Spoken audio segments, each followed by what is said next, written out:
السلام عليكم ورحمة الله وبركاته. يا نبي يا نبي يا نبي يا نبي يا نبي يا نبي يا نبي يا نبي يا نبي يا نبي يا نبي يا نبي. இறுதியாக நமது கல்லூரியினுடைய பேராசிரியர் மௌலானா மௌலவி எஸ்கேஎம் ஜாபுதீன் உதவி ஹசரத் அவர்கள் சிறிது நேரம் வாழ்த்துரை வழங்குவார்.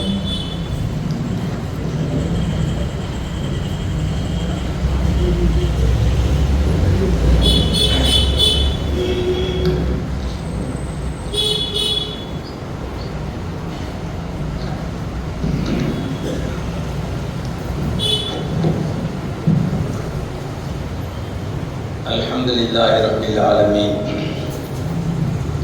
வஸ்ஸலாத்து வஸ்ஸலாமு அலா ரசூலிஹி சய்யிதினா முஹம்மதின் வ ஆலிஹி வ ஸஹ்பிஹி அஜ்மஈன்.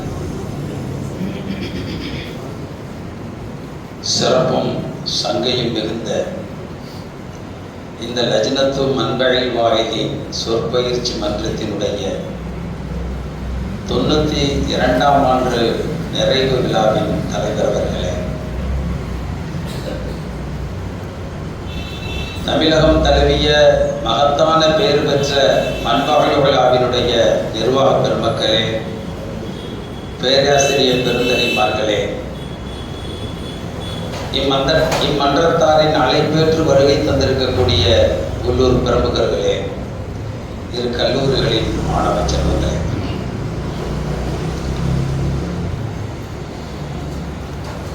உங்கள் அனைவருக்கும் எனது அன்பு சலாம் உரை துவங்குகிறேன். அஸ்ஸலாமு அலைக்கும் வரஹ்மத்துல்லாஹி வபரகாத்துஹு.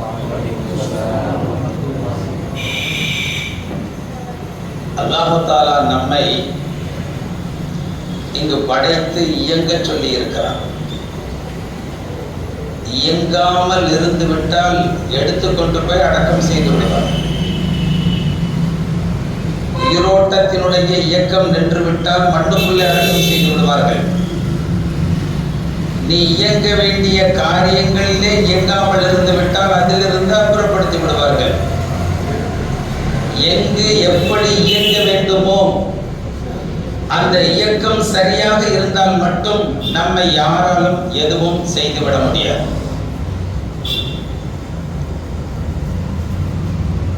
ஒவ்வொரு காரியங்களிலும் ஒவ்வொரு நிலைகளிலும் நாம் இயங்குகின்ற அந்த இயக்கம்தான் நமக்கு நம்முடைய வாழ்வுக்கு பொருள் தருகிறது என்பதை புரிந்து கொள்ள வேண்டும்.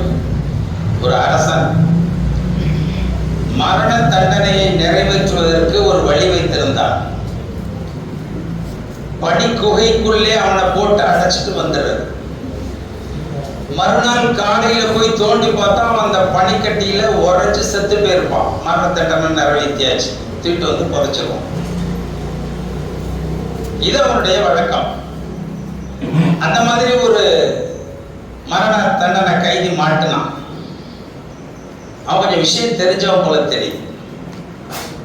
அவனை கொண்டு போய் அந்த பனிக்குகைக்குள்ளே போட்டு மூடிட்டு வந்துட்டாங்க. வழக்கம் போல காலையிலே பாடையெல்லாம் எடுத்துக்கிட்டு போய் வரிசையா நின்று கதவை திறந்தா உள்ளே இருந்து வரான். என்னடா, நாங்க வாழ்க்கையிலே பார்க்காத ஒரு அதிசய நிகழ்வு இங்கே நடக்கிறது. எப்படி இந்த பனிக்குகைக்குள்ளே செத்து மாண்டவனை தவிர எவனையும் நாங்கள் கண்டதில்லை. நீ மட்டும் எப்படி உயிரோடு வருகிறாய்? ஆச்சரியமாக கேட்டார்கள். அவன் சொன்னான், இந்த பனிக்குகைக்குள்ளே போட்டு அடைப்பீர்கள், என்னடா செய்வது என்று ஏங்கி அப்படியே குன்னி அமர்ந்தவர்கள் அத்தனை பேரும் செத்து போனார்கள். நான் இரவு முழுக்க குன்னி கூனி அமர்ந்திருக்கவில்லை. என்ன செய்தேன் தெரியுமா? இந்த மலையை இங்கிருந்து தோண்டி அங்கே போட்ட, அங்கிருந்து தோண்டி இங்கே போட்ட, விடிய விடிய வேலை செஞ்சேன். என் உடல் சூடேறி என் ரத்த ஓட்டம் வேகமாக இருந்தது. இந்த பணியால் என்னை ஒன்றும் செய்ய முடியவில்லை என்றான். இயங்கிக் கொண்டே இருந்தால் எப்படிப்பட்ட இடர்களும் சுக்குநூறாக தகர்ந்து போய்விடும். இயக்கத்தை நிறுத்திவிடக் கூடாது, இயங்கிக் கொண்டே இருக்க வேண்டும். எல்லாம் அல்ல அல்லாஹ் தஆலா ஒவ்வொரு மனிதனுக்கும் 2 பரிசு பொருட்களை வழங்கி இருக்கிறார். 2ஐயும் நீங்கள் பயன்படுத்தியே தீர வேண்டும். நல்லா புரிஞ்சுக்க. 2ஐயும் இது வேணாம் அது வேணாம்னு சொல்லவே முடியாது. 2 பரிசு பொருளை ஒவ்வொரு மனிதனுக்கும் தந்திருக்கிறார். அந்த 2ஐயும் நீங்கள் பயன்படுத்தி ஆக வேண்டும். ஒண்ணு என்ன தெரியுமா? கஷ்டப்படுவது, அது ஒரு பரிசு. இன்னொன்று சுகமாக இருப்பது, அது ஒரு பரிசு. இந்த 2 பரிசையும் ஒவ்வொரு மனிதனுக்கும் அடங்கி இருக்கிறார். ஒவ்வொருவரும் அவரவர்களுக்கு ஏற்ற துறையில் அந்த 2ஐயும் பயன்படுத்திக் கொண்டுதான் இருக்கிறார்கள். இது என்ன விஷயம் என்றால், முதலில் எதை பயன்படுத்துகிறோம் என்பதில் தான் நம்முடைய வாழ்க்கையின் வெற்றி இருக்கிறது. நம்ம மனசு எங்க போவதில்ல, ஜாலியா இருக்கணும், சுகமா இருக்கணும், அதுதான் போகும். கொடுக்கப்பட்ட 2 பரிசில் சுகமாக இருக்கிற நிலையை தேர்ந்தெடுத்துக் கொண்டு ஜாலியா வாழ்ந்துட்டா அது முடிச்சு போயிடும். அடுத்ததாக கஷ்டம் துவங்கிவிடும். ஒண்ணுமே பண்ண முடியாது, அவ்வளவுதான், சாப்டர் க்ளோஸ். நீ முதலிலே கஷ்டத்தை தேர்ந்தெடுத்துக் கொண்டு பாடம் பயில்வதா, கல்வி கற்பதா, கஷ்டப்படு. வியாபாரம் செய்வதா, கஷ்டப்படு. விவசாயம் செய்வதா, கஷ்டப்படு. எந்த துறையிலும் ஈடுபட்டாலும் கூட அதில் முதலிலே கஷ்டப்பட்டு உன்னை நீ அதில் முதன்மைப்படுத்திக் கொள். பிறகு கஷ்டமெல்லாம் தீர்ந்து போன பின்பு சுகமாக இருக்கிற நிலை ஆரம்பமாகிவிடும். வாழ்க்கை முழுவதும் சுகம்தான்.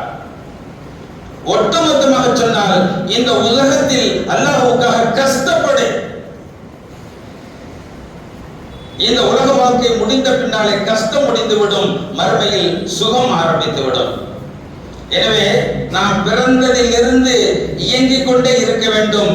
இயக்குவதற்கான 2 வழிகளில் அல்லாஹ் தந்த கஷ்டத்திலும் சுகத்திலும் முதலில் கஷ்டத்தை மேற்கொண்டு நம்மை உருவாக்கிக் கொள்ள வேண்டும். பின்பு சுகத்தை அனுபவித்து நாம் வெற்றி அடைந்து விடலாம். அத்தகைய வெற்றி வாய்ப்பை நாம் அனைவருக்கும் அல்லாஹ் தர வேண்டும் என்று துஆ செய்தவனாக என் வாழ்த்துரையை நிறைவு செய்கிறேன். வாஹிரு தஅவானா அல்ஹம்துலில்லாஹி ரப்பில் ஆலமீன். அஸ்ஸலாமு அலைக்கும் வரஹ்மத்துல்லாஹி வபரகாத்துஹு.